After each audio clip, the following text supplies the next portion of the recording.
All right, all right, all right. Happy holidays to everybody around the globe, Yeah, state yeah, to state, regions of Long Island, and the five boroughs. I'm your man, G Money Stack, aka Lonely Nomad, aka the Gregonator, aka Rookie of New York. And great show for you today. First off, if you're new to the channel, please subscribe to the YouTube channel, which is G Money Stacks 555. Press subscribe, press the notification bell to get more content, more upcoming episodes. Share it with your friends. You know the rest. Now, how's everybody's week?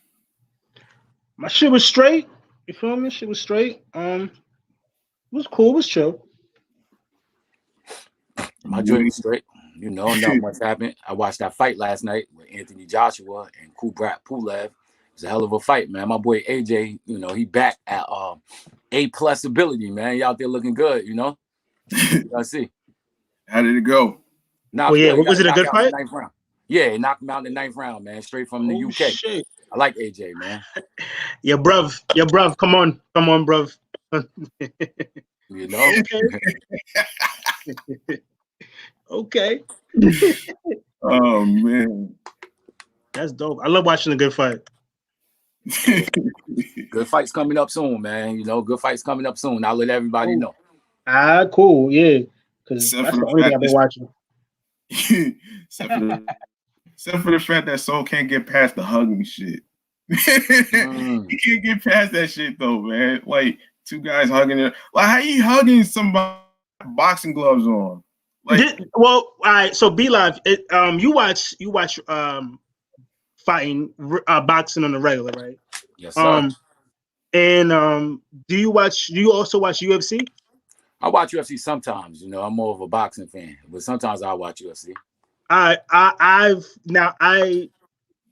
watched more UFC fights than boxing.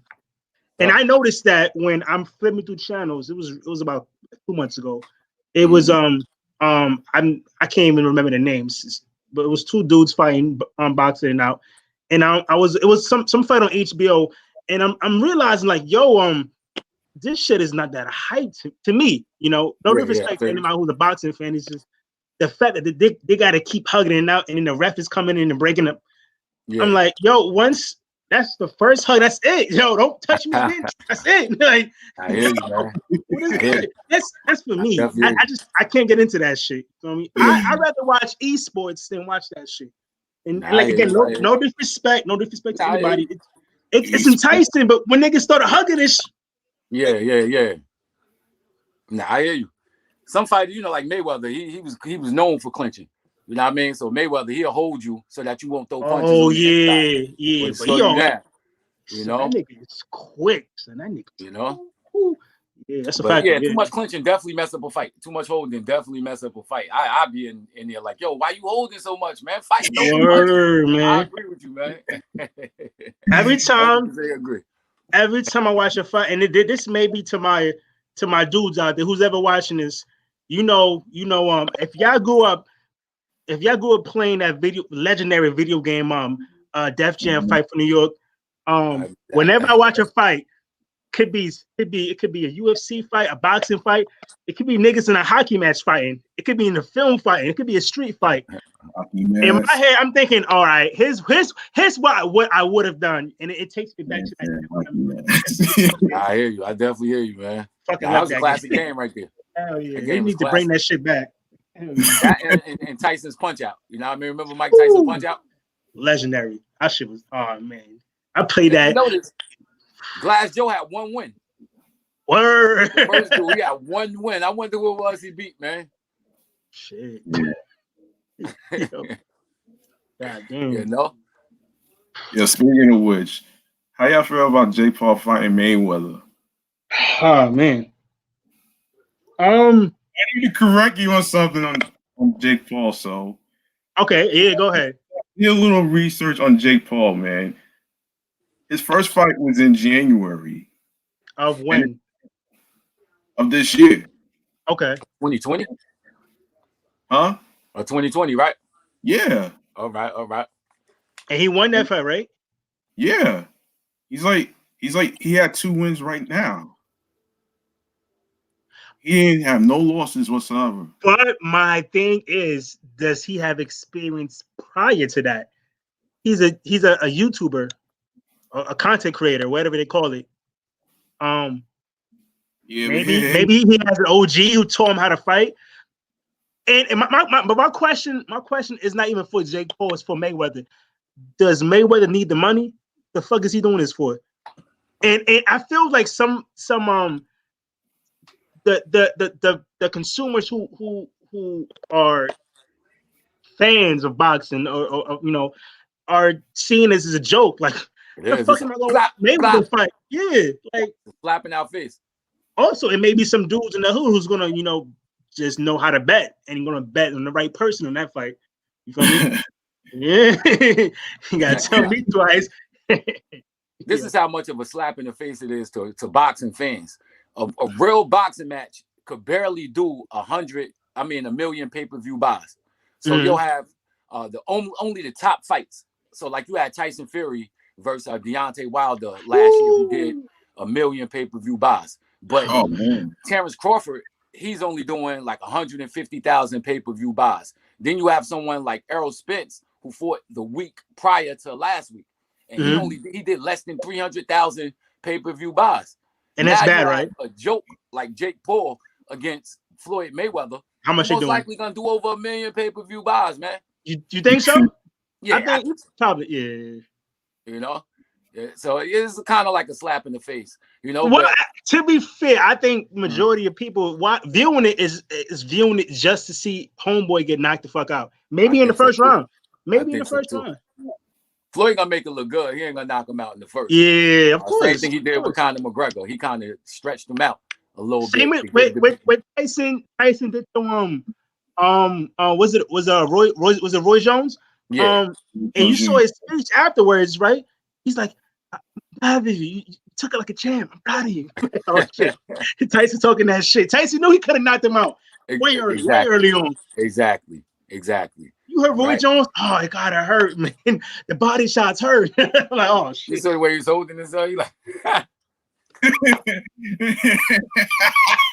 hurt. Roy was one of my favorite fighters of all time, man. Oh, I kind of hurt to see Roy go out like that, but it is what it is. Did y'all know that Mike Tyson has a podcast right now? Of course. Come on, you watch. All you watch is podcasts. You feel me? Like I thought you would have known that. Yeah, he had what is it called? The boxing with Mike. Some boxing with Mike Tyson. Hot boxing, yeah. Hot boxing. He had He had a good amount of people on that show, from Joe Budden to Boosie Badass, which by the way, Tyson's daughter allegedly pressed. Well, not even allegedly. It happened. Tyson's daughter pressed Boosie about Boosie's comments about the gay community. And Gabrielle Union's kid. Right. Yeah. So I mean, he didn't retract what he said, which I kind of liked. You feel me? I like this niggas, because Tyson has that kind of that fear factor. Like you can't say shit to Tyson. Like there was a story. There was a story where the Locks was in a club. Tyson just finished the fight, and Tyson was Tyson was being hella thirsty and kind of eyeballing Eve. Eve was like, "Yo, what the fuck is you on?" Now you got Jada and Styles and Chico is peeping this.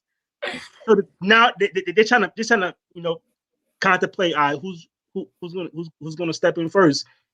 Styles like, nah, fuck that. We gotta stab him. You can't fight Mike. You either gotta shoot him or stab him or something. Right? Why shoot him? So he don't get back up. You remember that shit? You was a kid. When you fight somebody, make sure you keep hitting him till he don't get back up. Fuck you. Oh, damn. I mean, how many hits you hit Mike Tyson? He's gonna take it like a champ. So you got to put it in his zone. Exactly. Tyson got that crazy strength too, man. He kind of crazy. Yeah. You know how crazy people are. Oh yeah. Yeah. But here's the thing that I actually saw recently, though. So I want to get y'all take on something. Mhm. So recently, not too long ago, in regards to a future fight rematch with Mike Tyson and Evander Holyfield. Like, how y'all feel about that? 50s, man. We almost near Oh. 60. Oh, that's coming up. Yeah. They're not the same as they were when they were young. You know what I mean? That's kind of what makes it in kind of enticing. I fear for their health. I don't know what's gonna happen. Like people like Mayweather don't get hit too often. Like Tyson doesn't get hit too often because in the first couple rounds, Tyson already got that W. So could you imagine if Tyson wasn't the type? He would probably sound a lot worse than how he sounds now. Like, you feel me? Like most boxers do, and I don't want that for anybody. Feel me? That's a serious problem. It's I don't know. Yeah, so I wish him the best, man. It gets scary. I mean, nobody wants to see their pops in the ring getting knocked out. You feel me? Same time, Tyson, man, fucking Tyson, come on, baby. Yeah. Right. I personally don't think it's going to be a real fight. These are exhibition fights, so they're not going out there trying to hurt each other. And again, who wants to see 60-year-old men going out there trying to, hurt each other? Yeah. I definitely wouldn't want to see that, but it is intriguing to see them get back into the ring, just to see two legends. One legend in Evander Holyfield. I mean, he has the perfect nickname, the real deal. And when I think of someone, like that, the real deal, Evander Holyfield. It encapsulates everything that Holyfield stands for. He was dedicated to the sport for so long. And this guy is a smaller guy. I believe he's like 6'1", 6'2". And he's going up against giants, and he's out there fighting them toe to toe. Yeah. So this guy, look at his body. At almost 60, his body, he look better than me. He in better shape than me. And I'm only 40. Better than you. Same with Tyson. Exactly, Tyson also. So, of course, I would pay to see these guys get back into the ring just to support the sport. But at the same time, I don't want to see neither one of these guys hurt each other. I feel you. You look good for your age, by the way. Be live. You feel me? Oh, thank you, partner. No doubt, man. Okay, let me ask y'all this though. Like, what is the difference between an exhibition fight versus a regular fight? One fight you could lose your life in a regular fight. An exhibition fight, not too much gonna happen unless you drive. That's what I'm thinking about. Yeah, it's like, is that what like a no holds barrel type of shit? Is that what you could just pick up rocks? Like some Debo type of shit to Craig? It's like a play fight. It's like sparring. So they're not serious. Like sparring. Yeah, it's not serious. So nobody's really gonna get hurt in an exhibition fight. So it's kind of like watching preseason football then. Like, niggas not playing serious. It's like watching the Pro Bowl. Okay. They ain't got pads on. You know what I mean? It's like the Pro Bowl, or the All-Star game. Basketball. Well, I mean, Tyson is a motherfucker who gonna take it serious regardless. Yeah. I feel like he gonna take it serious. You can't trust Tyson. He liable to catch a flashback and try to knock you out. It seems like he's in a great space right now. Forget what he did to Holyfield when he bit his ear years ago, man. Let's not forget that shit. That was crazy. I remember. And they made chocolate ears out of Evander Holyfield's ear. Oh, now hold on. I think this is different. They ain't an exhibition fight now. They both serious. And they don't like each other neither. They play around and act like they like each other, but they don't like each other. Word. He might fuck around by Tyson's ear off. He might do that. Yeah, I didn't think Mike Tyson was capable of doing that shit though, man. That's why he's called the monster for a reason, man. I knew he could do that. On the podcast too. Yeah, that's ridiculous. You can't. What the fuck was he going through? I'm going to do it. I'm going to do it. I got it.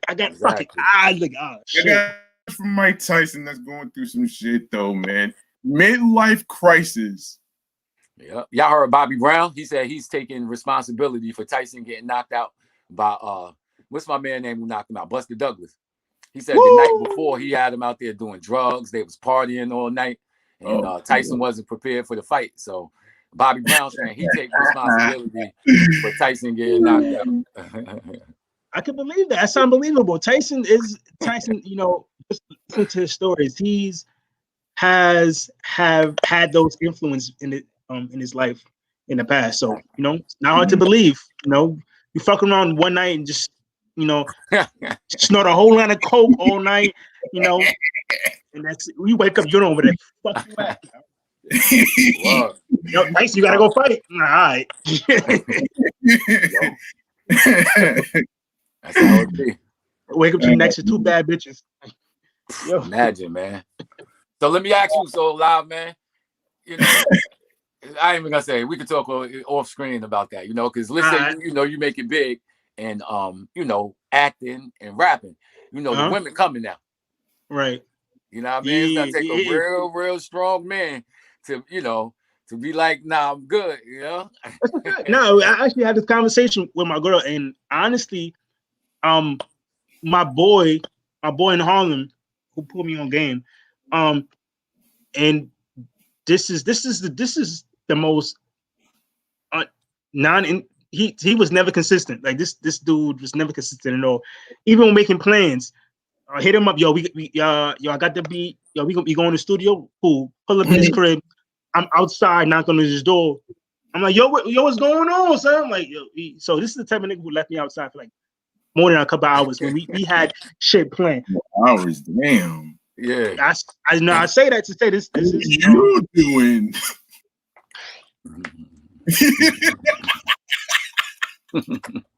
This dude is the type of dude, you know, he just fucking around and say, yo, he'll call me later on, like, yo, my fault, man, I got smacked. Like, yo, we have shit to do, man. What the fuck, man?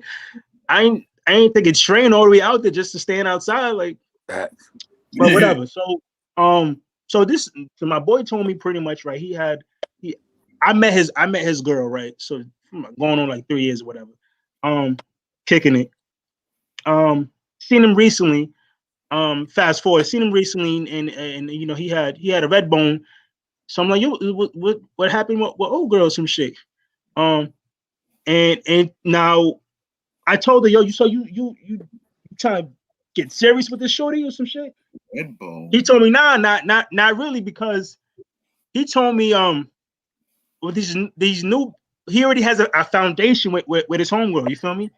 You know, so like the new shorty is just kind of temporary. What I ain't asked whether he's fucking him or not, but it kind of made sense. You feel me? Because they're not gonna do shit for him. You know, it's just temporarily pledges probably, but they're not gonna really do nothing for you in the long run. So to answer that, I mean, I could fuck around and live in the moment, but then I would temporarily be happy. But I would be in a perpetual depression state. I would be in a fucked up state of mind. You know, if that happens, because you know what you got to lose, and you got nobody to blame but yourself. Right. I mean, that's all easy to say because I'm not in that kind of state yet. But this gives me, you know, practice, and I know what to expect type of shit. And when he told me that, he'd be like, yo, they don't do shit for me. I already got a foundation with shorty. We building shit. So what sense does it make if I cut her off and go with this new chick, and you know she talking about you know, buy me a couple bags, buy me this and that type of shit. We got to go do this and that, but we already had a plan. With the reminiscence of the Birkin bags theory, man. The Birkin bags. $500,000. I wouldn't even do that shit, man. I don't care how pretty the chick is. $5,000. Like I said, man. If you have your own money and you want to get something for yourself or whatever, Get it yourself. Don't rely on the man to get you a fucking gift. I pay the tab. I pay for the hotel. You feel me? I pay for the cheddar biscuits. But a burger bag, man, I don't know, man. I don't know about that. You can't be independent if you're relying to get you a gift, man. There's a difference, like I said in the second episode. There's a difference between somebody being independent versus somebody being dependent. In this case scenario with Sweetie in the previous episode, she's not independent. She's not a boss. She's dependent. I think she knows that. That's her whole niche. That's her game plan. You feel me? She's like, all right, well, get whatever you can. Fuck these niggas. And I dated a girl like that too, who was just, she was so fucking ignorant. Wait a minute. How about this though? How y'all feel about somebody like Cardi B spending $88 million on a fucking purse, man? Oh yeah, on a purse. How y'all feel about that shit, man? Wait, was it 88 million or 88,000? 88 million. She got that much. 88 million for a purse, son. What is this? Ancient Egyptian purse? You know, King Tut had that purse, son. 88 million? Yo, well, I didn't know that. Oh shit.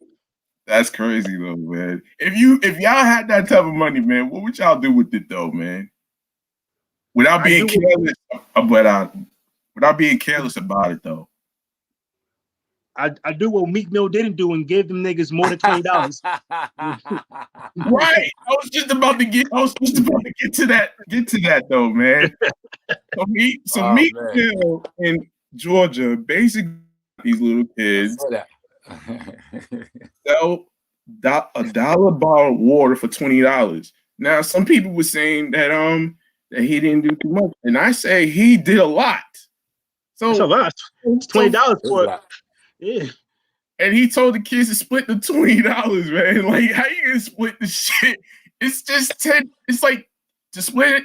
It's like $10 versus $10, which makes it 20. Right. That's a fact. I look at it like this too, because we don't know where he was coming from. And I remember when I first started working out here in Long Island City, and I'm from Long Island, and in Long Island we don't really have too many people out here asking for money like that. You feel me? So when I first started coming to the city, I started seeing that I'm on the train, 20 people a day asking me for money, and I used to be like, damn, so I got to bring out extra bum money just to give these people money. You understand what I'm saying? So we don't know what Meek Mill did for people prior to that stop. You understand? He could have gave somebody $100 prior to that. And then these people these little kids asking for money, maybe they didn't have it. We don't know. You understand? But I think that we living in a culture where we just want to look down on people and try to make ourselves feel kind of superior to others in that type of situation. We don't know what Meek Mill do for the community. Let's say he does donate $1 million for underprivileged people in Philadelphia. That's a lot more than him just giving $50 to these little kids selling water. You know? So we need context before we point the finger at somebody,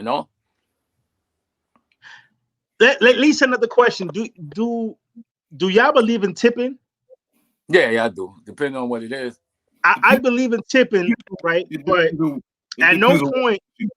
It depends on what place you're going to that allows you to tip, though. Depends on your service too, right? G-Money Stats. It depends on the place that you're going to. Like if it's like a restaurant or whatever, like. You feel me? Or Club Perfections. Yeah. Somebody on Twitter basically came. Listen to this. Meek Mill's driving around Atlanta in a $400K car. Saw a few kids hustling waters and gave them $20 and told them to split it. 6 to 8 kids splitting $20. What? Damn. I mean, damn, son. I still appreciate it. Exactly. I appreciate it too. I still appreciate it. You feel me? Like I appreciate any kind of tip I get, And I worked in establishments where some co-workers, especially the females, they'll get tight. They get the tips is $10. They still come at you like, what the fuck is this? They go in the back. They smile shit, but they go in the back. This broke ass nigga gave me a $10 bill. You see this shit? What am I gonna do with $10? Like yo, you're right. yo, Black, he ain't have to give you any money at all. You feel me? Exactly. Tipping is gratuity. You don't. I don't gotta give you the money. You feel me? Exactly. Like that's what I did. I think that's the difference gets in people feel like they're all right. Fuck it, I'm just gonna give you this. There you go. Keep it moving. Yeah. Right. Whatever I get, I appreciate that. That's it. Man. Exactly. Yeah. Everybody's different. Yeah. Nah, here's another person on Twitter that's getting on Meek Mill. This person goes by the name of Stony FRMDABRONX. This person says, Meek Mill, you're the main person screaming give back to the community, but your frugal ass want to give young boys who look like you only $20 while flexing a luxury car with expensive jewelry. You're a joke and the epitome of performance activism. Damn. Why he going so hard? This is what I'm talking about, son. You know what I mean? That's the type of stuff we don't know what he do for the community. Yeah, like you said, like maybe he already gave back to the community. Maybe he gave Philly a dozen rollies already or some shit.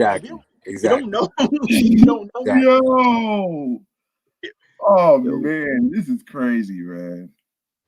I'm gonna sound like a conservative when I say this, but you know, it's just so many social justice warriors, man. You know what I mean?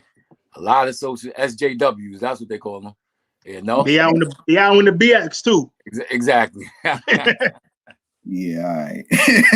You know? Now, Greg, move on to the next segment before I dip out. I gotta dip out in 5 minutes. All right, so in case you got the actor who plays Debo in the Friday movie, Tommy Tiny Lister, has passed away at. Oh shit! Yeah, I forgot about that. They found him unconscious, and the crazy part is, he was already struggling with COVID-19. I was like, damn. I didn't know that. Yeah, we didn't. Nobody knew apparently. Damn, man, this is just crazy to me, man. That's fucked up. So, damn. So what's your favorite moment of watching the Friday movies? When it comes to the movie, which one? I think the first one was the funniest, but I think Mike Epps did his thing in the second one. Yeah. You know, I mean, he was trying to take over for Chris Tucker. That's hard. You understand what I'm saying? Word, man. Day definitely made himself a staple in Friday. So he did an excellent job, Mike Epps. Yeah. Standout performance. Salute to Day. Exactly. Now, not many people knew, or at least I know I didn't know that Tiny was a wrestler. Oh yeah, remember that? I remember it. Yeah. I had no idea. Yeah, back in the day. Now it makes sense. Why he was so big and shit. Like I had no idea. Damn, you brought me back. I forgot he was a wrestler. You right? Yeah, that's crazy. What would have happened if Cube had fucking a Big Show or The Rock instead of Tiny? Right. Like that's crazy. Yo, but I feel like Tiny should have gotten more roles. I don't know why he didn't. He should have been in a lot more films. I like what he did in The Dark Knight though. He had a cool cameo in that film. That was dope. I was hyped as fuck, man. I'm like, oh, that's Debo. Guys like that get typecast. That's the only bad thing, you know. They get typecast. That is, yeah. You know, they only want you to play one role. Yeah. You know, Mike Epps had to break himself out of that. Niggas is still calling him Day with a do-rag on. Exactly. You know, he put himself in that what was that film? I think was it Eddie Murphy? What was that singer film he was in? He played an abusive husband. I didn't see that, but I can imagine. I want to say 5 Heartbeats, but I know that's incorrect. I know it wasn't the. That's before its time. 5 Heartbeats. Yeah. Can't remember. Robert Townsend back then. Yeah, man.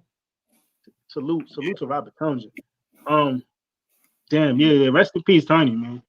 Yeah, He was a good Yeah, dude. man. yeah, man. He definitely kept me in my P's and Q's, you know. And I feel like everybody can relate to having a type of Debo on the block, you know, and maybe not even just being cautious sometimes, you know. Just tuck the chain in. You know, Exactly.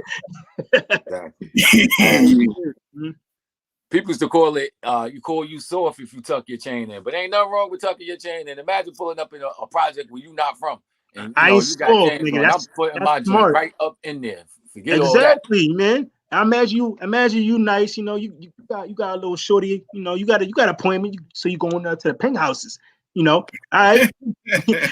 Now you walking inside, but it's a crowd of niggas waiting. Who you here to see? Exactly. Exactly. Exactly. It's a different environment now. Exactly. Oh man. Exactly. Y'all saw The Wash? The movie The Wash back in the day? Not that one. I'm talking about the I know. rerun, I saw both. remake. I saw both. Yeah. You saw the one with Snoop and Dre when Snoop pulled up to the shorty crib. And I've been it out. Oh shit! No sir. Oh man. Oh man.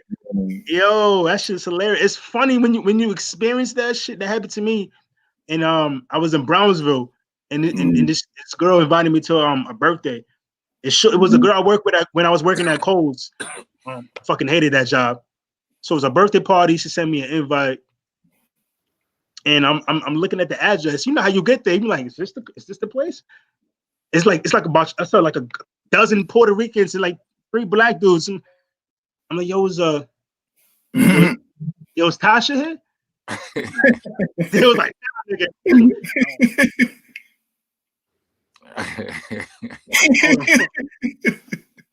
Wow. Oh man. Imagine back in the day when cell phones wasn't out there like that. You know? Y'all remember the beepers in the 90s? Yeah, so it was crazy. Man, I never had a beeper in my life though, man. Only my older sisters had it, which is crazy though, man. I had a 2-way. Yeah. The 2-way pages back in the day. Yeah, I remember them joints. They were pretty expensive, weren't they? Yeah, that was expensive, but me and my girl had one, so I bought her one, so we would communicate like that. But it had to be one of those Motorola pages type shit. Yep. I remember all of them joints, man. Damn, man. You remember hollering at a girl back in the day? You used to have a pad. We used to go to the mall with pads and write down. I was just talking about that. Wait, what kind of pads? That's what we talking about here. Get the Tic Tacs too. Talking about knee pads and elbow pads and all of that. And you gotta do like now. COVID is out here. Exactly. Well, what's pads though? Hey Joe, I gotta head out. So it's been a pleasure. Damn, man. Safe, I wanted to get your take on that Travis Scott shit being called a culture vulture sometime. I have not. I'm not even lying with you. I have not listened to one Travis Scott song. So, I'm not gonna lie to you. I'm like 27, but I've never heard a Travis Scott song in my life. Not even Astroworld? Are you serious? Nah. Where are you living under the Appalachian Mountains? Nah, this was not. I just don't. If he had a track with J. Cole, I would have probably heard that. I don't know, because sometimes most of these dudes, I don't even want to throw dirt. It's just I haven't. I'm sure he's I'm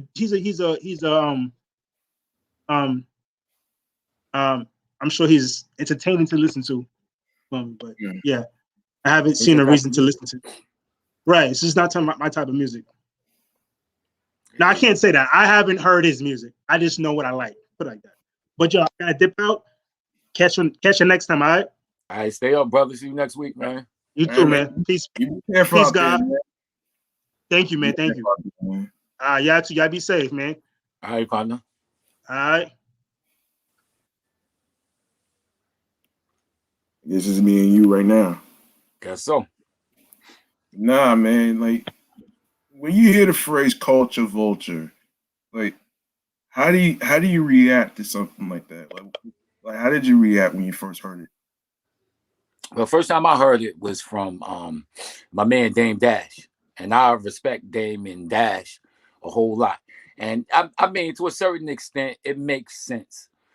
You know, you have people that's not from our community, yet at the same time, they're attempting to capitalize off of things that. Okay. You all right? Hold on. All right. Yeah. Yeah. It's the livest, and I'm by myself, son. I'm about to act like a kid who got a little bit of freedom and just basically say whatever the hell they want to say. And I'm going to say what I want to say, man. And nah, I ain't even going to do it. I'll wait till G Money Stats come back. Sorry about that. Yeah, that's cool. Nah, what were you saying? Now I'm saying, yeah, the first time I heard it was through Dame Dash. And again, you got people that's not from our community coming into our community, basically mining all of the talent and making money off of it. I personally feel like this, man. As Black people, we got to get more business oriented. You feel me? We are the people who allow these guys to come out here and make money off of us. I remember one time I was having a conversation with my brother, and we were talking about all of the basketball players that they go into the inner cities and to some of the suburbs and a lot of these Black communities and get. Now, when we look at it, you look at schools like North Carolina, you know, Durham out there, you look at Duke, you look at the Clemsons, you look at all of these schools. The only reason why they're top 10 schools and, you know, their athletic programs are big like that and people are wanting to go to these schools is because they're coming in, taking the talent away from the hood. Now, imagine if all of these Black players is like, you know what? I'm going to historical Black colleges. Now, imagine how much everyone would want to go to these historical Black colleges. Imagine how much money these historical Black colleges would make. Because think about it. If Zion didn't go to Duke and Zion went to Howard, guess where the money would be? Where? It'd be in Howard. You understand what I'm saying? Yeah, I hear you. So to a certain extent, we allow these people to come over and take advantage of us, man. Yeah, the reason why I brought up Travis Scott is because as I was researching, I was having a hard time understanding why is he considered a culture vulture when he's Black. He's not white like these motherfuckers who are the culture vultures and stuff like that. And this is where I actually actually researched this. So the reason why he's being called a culture vulture is because of a recent merch from the versus battle between Jeezy and Gucci Mane and everything. And I'm like, it's not like Travis Scott is basically stealing someone's style. It's just he created his own. Like, what's wrong with creating your own merch? And that makes him a culture vulture? Come on, son. Son ain't right here. How you feel about that shit, though? I don't understand how he could be a culture vulture when he's Black. Like, you know, how can he be taking advantage of his old people? I mean, you can take advantage of your own people. But, you know, it's a little different. You know, he's not coming from outside the culture. He's from within the culture. So how can you call him a culture vulture? You was watching my Instagram video that I posted the other day? What was it?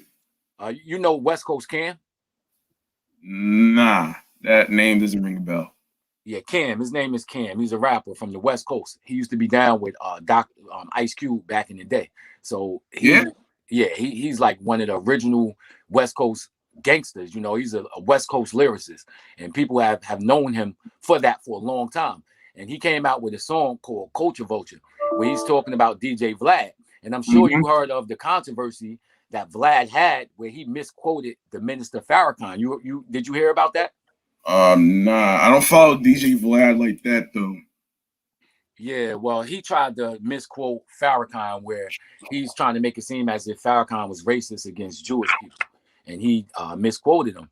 So a lot of rappers now, they don't want to mess with DJ Vlad for those reasons, and he refused to apologize. to Minister Farrakhan. So Cam came out with a record basically speaking about it. And I agree with damn near everything he's saying in it, man. I mean, he makes great points. Damn. You know, what do you think about Culture Vultures? Well, I did a definition of what a culture vulture is, so I want to actually break that. Give me a second. On my Instagram real quick. Bear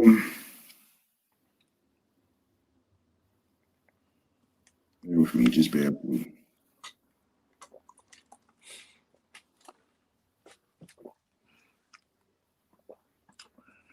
All right, so I did a definition of what a culture vulture is, and it's from Urban Dictionary. So listen to this.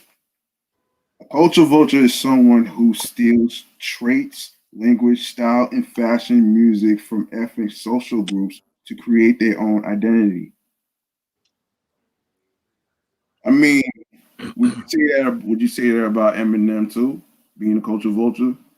I wouldn't necessarily. Well, I don't know, because you know when he came out and everything, and he does interviews and stuff like that. Like you could tell that he has a deep voice, sounding like a black person. Mm-hmm. Yeah. I'll tell you this. I think that culture, when we develop culture, I mean, let's say you have a white boy that grew up in the projects around nothing but black people. Of course, they're going to develop the same type of mannerisms, because when we develop mannerisms in our speech and things like that, we're basically just emulating the people who we grew up around and the people that we see. So when you look at someone like you know, G Money Stacks, you're a reflection of all the influences on your life. Just like Be Live, when you speak to me, I'm basically a reflection of all of my influences which I had in life.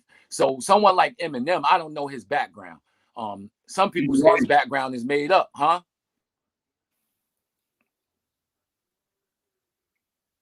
Yeah, you broken up. What you say? He's white. Now I understand that you could be white, but at the same time, if you grew up around nothing but black people and all of us came up in the same type of situation, then we're going to have the same type of mannerisms. We're going to have the same type of interests and things like that. So a white person who grew up around black people and basically just behaving like the people that they grew up around, I wouldn't consider those type of people culture vultures. Meanwhile, you have other people who didn't grow up like that, and they come from outside of the community, but then come into the community and try to make money off of us, then I would consider that person being a culture vulture. So I wouldn't consider someone like, if his story is correct, if everything that they saying is on the up and up, then I wouldn't consider Eminem a culture vulture. You understand? Yeah. It's like calling Spanish people, you know, some Spanish people, Puerto Ricans, Dominicans, culture vultures. You understand? They grew up, some of them grew up around us and they behave like us. You know, on the West Coast, you got Mexicans who grew up like some black people and they dress the same way, have the same type of speech. Would you call them culture vultures just because they're not black? What you eating on there, man? I see you eating well. What you eating, brother? My fault, man. Nah, it's cool. What you eating, man? No, it's just plantains and stuff. Plantains. Where your family from? My parents are from Haiti, actually. Are you Haitian? I'm not from the Caribbean island. I was actually born here in New York. So you Haitian American, I should say. More so African American, of course. But anyway, wouldn't you just say the same thing with DJ Vlad too, being the culture vulture as he is right now? Well, it's interesting. I don't know DJ Vlad's background. I haven't looked at his biography or anything like that. However, it would seem as if he is attempting to make money off of our experiences. So I would classify DJ Vlad as a culture vulture. Then when it comes time to show exactly who you are and that you're a man of substance, he doesn't apologize. You feel me? I mean, Minister Farrakhan, when we sit back and think about it, and I'm not a part of the Nation of Islam, but I do respect them. So when it comes to speaking about everything that Minister Farrakhan has done for black people, we can hold them up to the highest standard. You understand? And to disrespect someone like that and not apologize, you're showing us that you don't respect us, man. Look at Nick Cannon. They put all that pressure on Nick Cannon. Nick Cannon had to apologize. You know? Well, because of the motherfuckers at Viacom forced them to do and this that. is what I'm saying. But we don't have no power where we could force DJ Vlad to do the same exact thing. I mean, it sounds like a double standard, though. If you really think about it. I would call it a double standard to a certain extent, most definitely. You know? I would definitely call it a double standard to a certain extent. Yeah. You know? Yeah. So what's next? Mark Cuban put the whole White House on blast because apparently there were some people who decided to have a Christmas party at the White House, and you know the whole crazy routine how a lot of people are not wearing masks and everything, and he basically was talking about how there's a lot of people out there who are starving, who have no food whatsoever. And for those of you who may not know who Mark Cuban is, he's one of the hosts from Shark Tank on ABC. Owner of the Dallas Mavericks, man. That part too. What I took from what he said was that he's right though. Like you have people scrambling because they lost their jobs and everything, and they're not getting all the help that they need as far as it's another stimulus package. But it's just too much dirty politics going on, man, and I'm just sick of it. I find all of this thing interesting, man. I find it all interesting, family. And I'm not gonna get into all of that, but I just find it all interesting that now that everyone is in poverty, almost everyone is in poverty right now. Not for their own doing. It's just a pandemic happened and businesses closed down. Now it's interesting that Americans, the same conservatives, the same Republican Party who dissed the government for giving black people welfare checks, for giving people who don't have education, people who didn't make money, giving them housing, giving them a whole bunch of benefits. They say, oh, the government is your daddy. This is the stuff that they always tell us. They tell us that for black people, welfare destroyed us because they're saying that the black woman don't need a man now, and they can have the government being their man and basically taking care of them. And they look at black people and minorities for receiving subsidies from the government as a bad thing. Now a pandemic happened and everybody is asking for a bailout. It's a double standard. You understand what I'm saying? It's straight up a double standard. Now that everybody's doing bad, now something big government is a good thing. Stick by what you were saying. If big government is a bad thing when they're helping out minorities and underprivileged people, then it's a bad thing when it's helping everybody out. Come on, son. Yeah. That is so true. That is so true, though, man. It's crazy. But it's like, we have a man that don't give a damn about fucking homeless people and starving. He's just in his own world, just like the idiot in the White House right now. Who that Mark Cuban you talking about? No. The mayor of Bill. Yeah. It's like he don't care about homeless people, which is crazy to me. And you see him on train stations and you see him on buses too, which is getting way out of hand right now. When's the last time you've been to Penn Station? Penn Station? Yeah, in Manhattan. Shit. Oh man. It's been a while since I took the train, so I couldn't really tell you on that one. Well, homelessness and Well, I guess it was around the time I was job hunting, mhm. and I did notice some homeless people by 34th Street near Fifth Avenue and stuff like that. And it just breaks my heart that these people are actually going through this. Mhm. And there's no funding in helping the homeless people, which is crazy. It's like you got idiots spending money on dumb shit. Mhm. It doesn't make any sense to me. You're right. I tell you what, man, I remember, back before the pandemic, and I used to go out to 34th Street out there, Penn Station, like, maybe 2, 3 times a week. And Mhm. I didn't notice as much homelessness. Once we started, alternating going to work a week. So I go to work 1 week every month. So per month, I go for 5 days.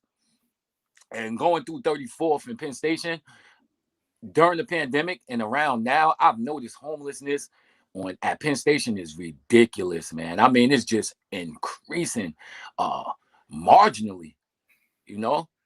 Hmm. And if you notice the incidents on the subways with MTA Transit, like when you notice there are more robberies going on in the train station, you have more homicides in the train station now. It's getting crazy. Hmm? What's that? There be slashes on the trains too. You noticed it, right? I've been hearing about those slashings on the trains as well. Every Yeah. MTA conductor getting slashed, which is nuts. It's crazy, man. And it's sad. It's sad, I posted a couple of videos on Instagram where you have homeless people and mentally disturbed people pushing people onto the train tracks. That's crazy, man. Imagine you Yeah, sitting around man. waiting for your train and someone just push you into the train, man. It's It's sad. it's bonkers, man. Bonkers. And it's like that in wow. Mm-hmm. Mm-hmm. You ever ride through Hempstead train station or Freeport? I mean, through the terminal, the bus terminal? Well, as far as the LARR, Well, for the bus. The bus and some, the train, both of them have train stations over there, but the buses go through there too. So you already know about Long Island. You got a couple major hubs. You got Mineola, which is a major hub. You also have Freeport, Hempstead. Which buses you take? the bus I take to work is the N24. And that's Hempstead Turnpike, right? Or no? The N24, I don't think that's Hempstead Turnpike. What's that? Hempstead, Merritt? no, no. The N24 comes from the Jamaica Bus Terminal. N6 and the N6, the N15, and the N43 and N16, they all go to Hempstead Terminal. So. Okay, so you ride it to Hempstead Terminal or no? No, I ride it to work. All right, yeah, I know. Remember, my job is about Glen Cove and Voice Road. Oh, okay, all right, Glen Cove. Yeah, the area where Ashanti grew up. Oh, okay, how you like it over there? Way better than Manhattan. Way better than Manhattan, though, man. I was getting sick and tired of all these fucking jobs in Manhattan rejecting me from left to right, man. Mm-hmm. From north to south, east to west. I couldn't take it anymore, man. Mm-hmm. That's why I decided. That's why I had decided to make this podcast anyway. That way, people can get to know us because we're not in a hurry for no interviews right now. So we're just taking it one day at a time. I hear you. So let me ask you, since MTA left Long Island and now Nice has taken over, have you noticed any difference in the service? I've been a bus breakdown victim 5 times in a row. Because it'd be like crazy to me how these idiots from Nice Bus that don't maintain their buses, and I see plenty of their buses on the tow truck. Okay, I'm not kidding. Every time I'm at work and I see one of those Excelsiors on a tow truck. It indicates to me that they're not taking any responsibility into maintaining and fixing their everything. And this is why you have no maintenance. It's what you get. And I say privatizing a bus company is a bad idea because what's going on right now?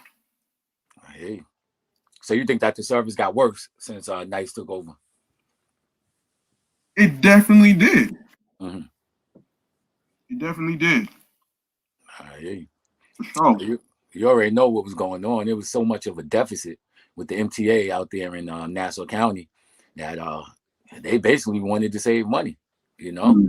So they got rid of the MTA, which is sad music for me, but it actually worked out. You understand what I'm saying?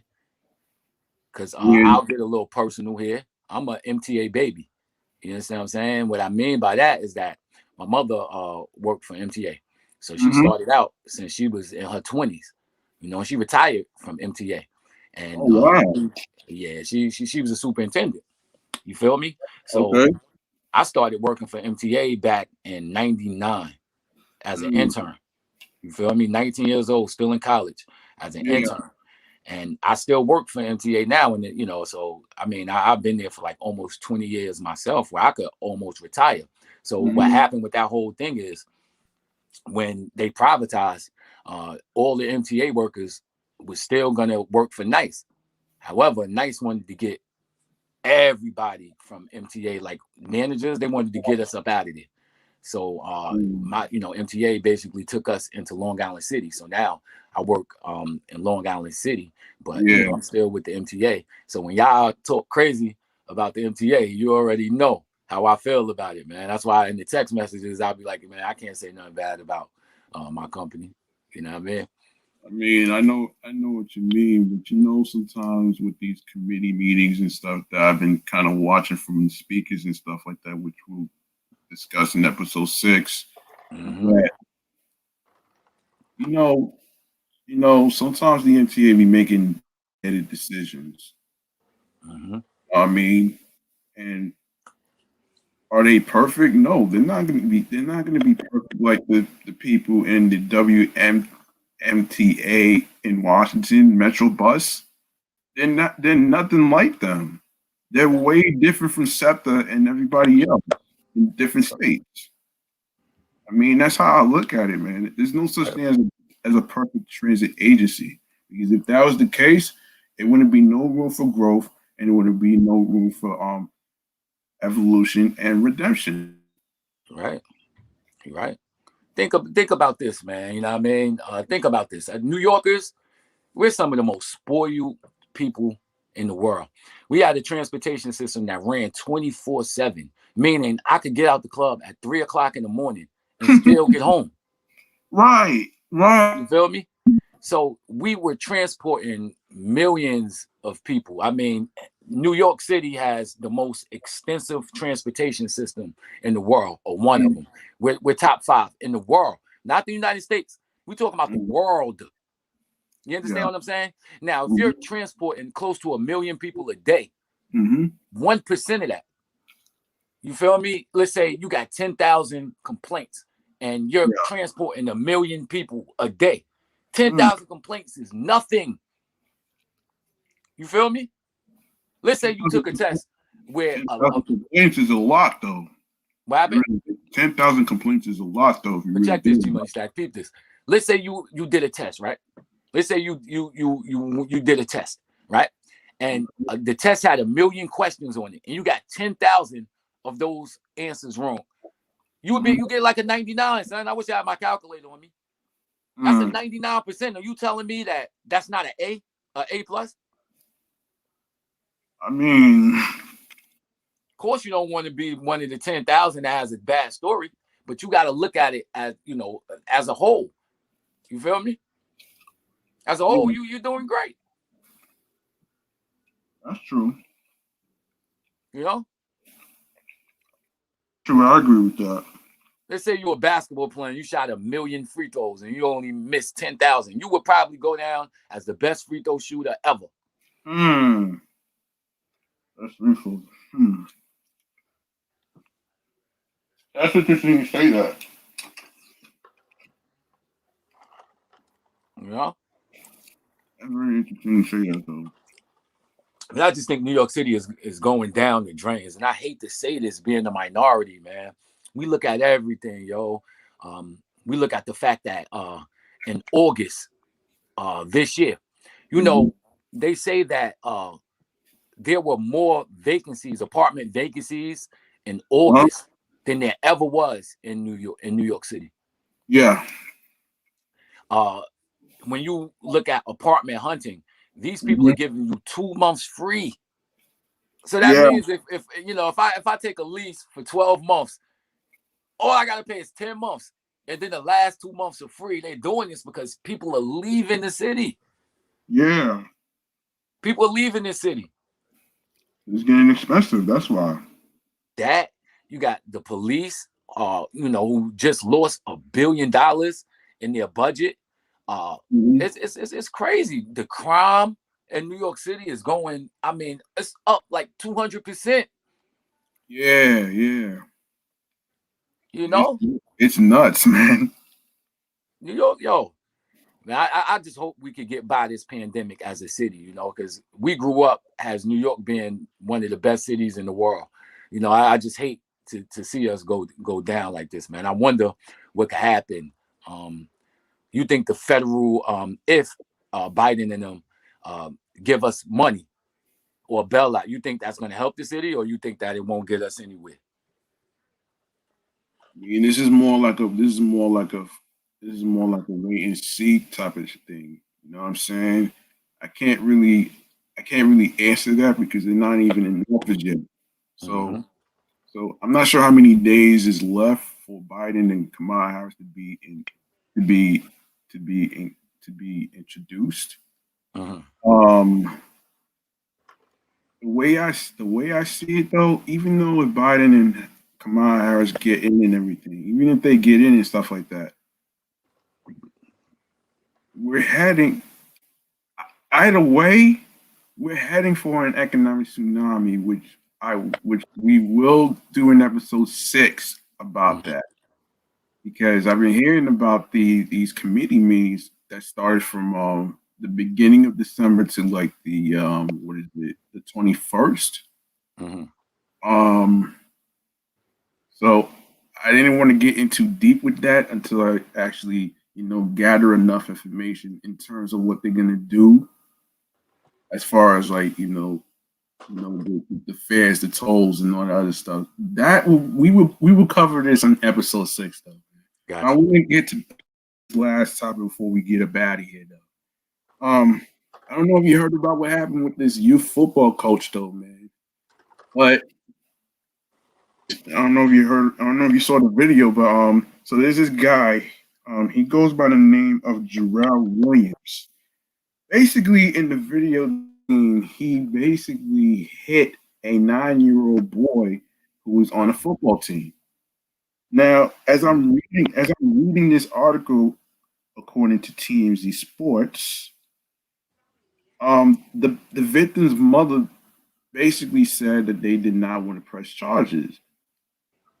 I'm gonna tell you something right now, man. He deserved to be banned, and the reason I say he deserved to be banned is because he did the most outlandish shit, and LeBron James jumped in on the action, basically saying if it was his kid that got hit by a coach or whatever, it would have been some problems. And exactly. I don't blame LeBron James.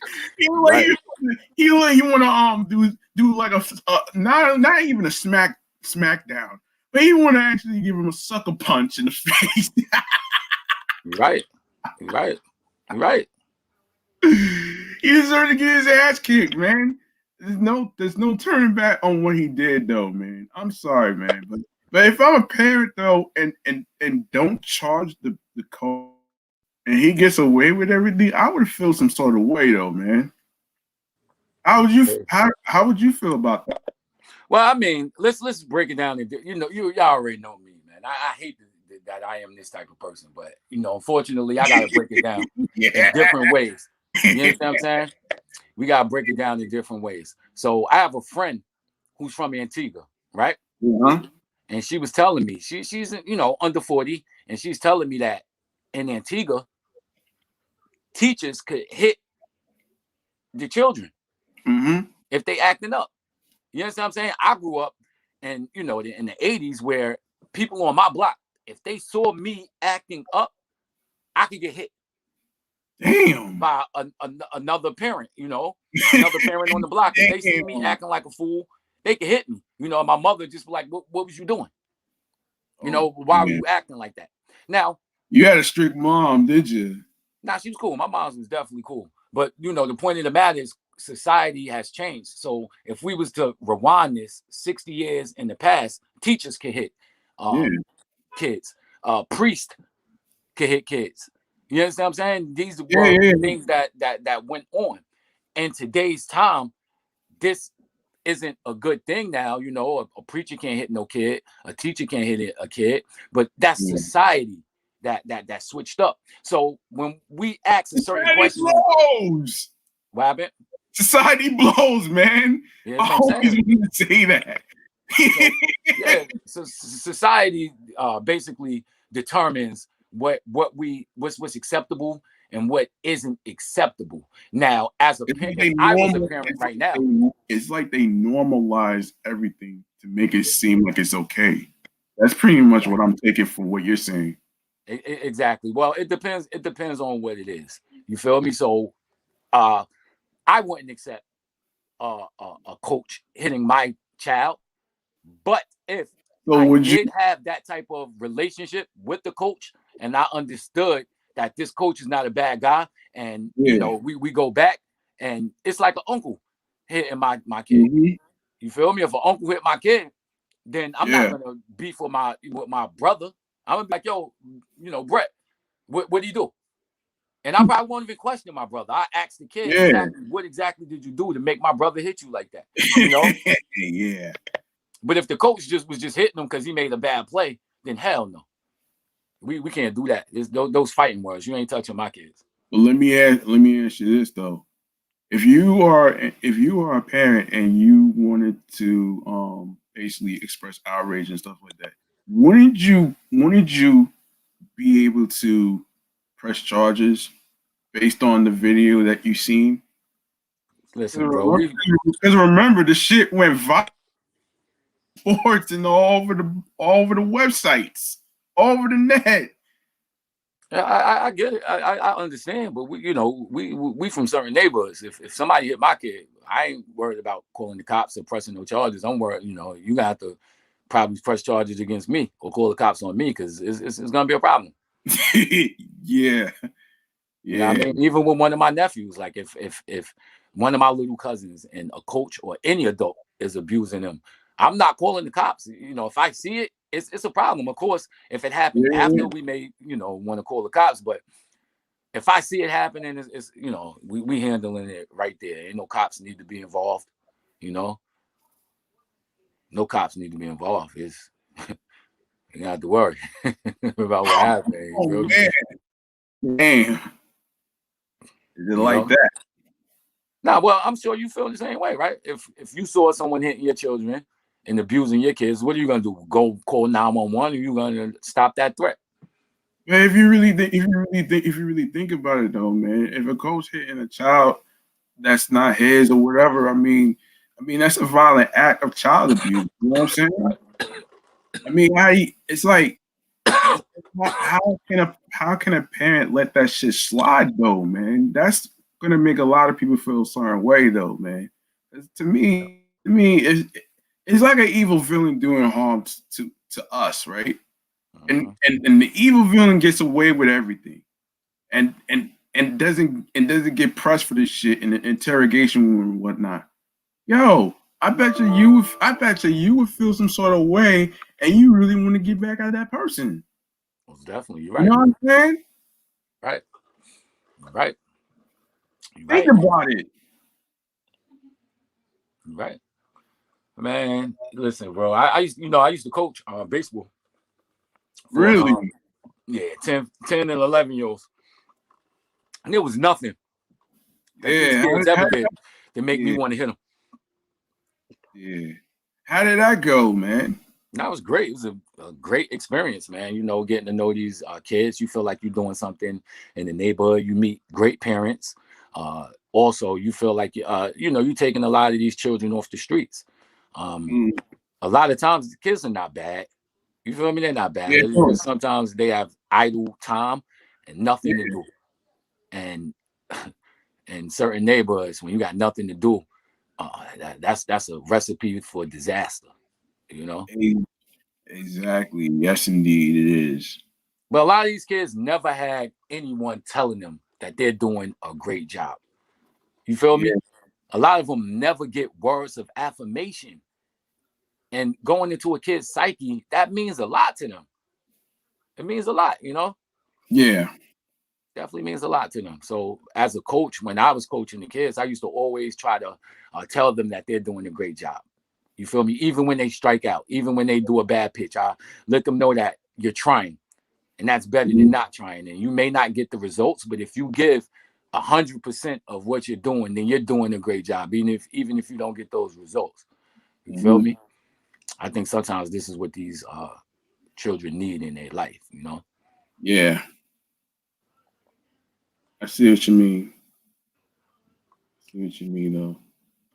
But that's gonna do it for this episode 4 of Off the Meatrack Chainz New York podcast. If you like what you see, please subscribe to the YouTube channel 555.